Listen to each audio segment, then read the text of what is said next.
Hi everyone, this is my Sustainable Development Goal 3.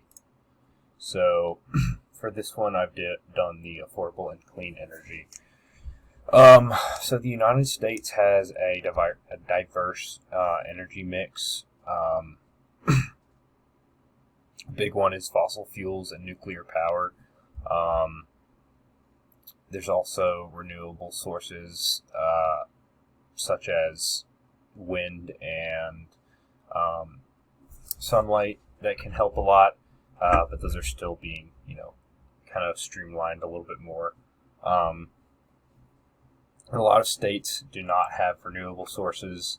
I think Vermont was a pretty big one that had a lot of renewable sources, but a lot of the main parts of the United States don't have renewable sources. Australia has a diverse energy mix with a significant dependency on coal for electric generation. And that, I believe that's pretty similar to what the United States has, but we have a lot more of like fossil fuels and nuclear power in act there. And the U.S. has seen substantial growth in renewable energy capacity, particularly in wind and solar, as I had spoke about just a minute ago. You can see a lot more in residential areas.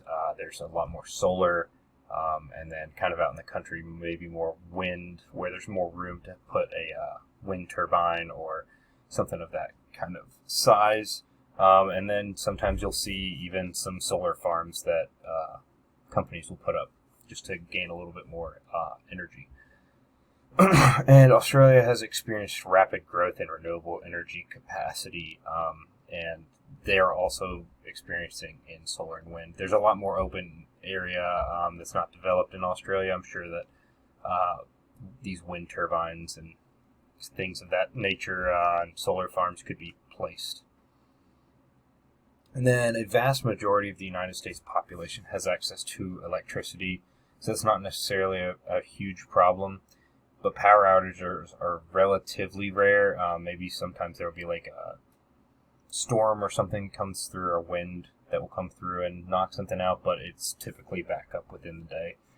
And Australia generally has high rates of access to electricity, just like the United States. So here we can see the affordable and clean energy goes to the energy management system. And use of energy management system can help with monitoring and controlling the infrastructure and reduce waste. Making these renewable energies not have as much waste when creating them and using them. So that's all. Thank you.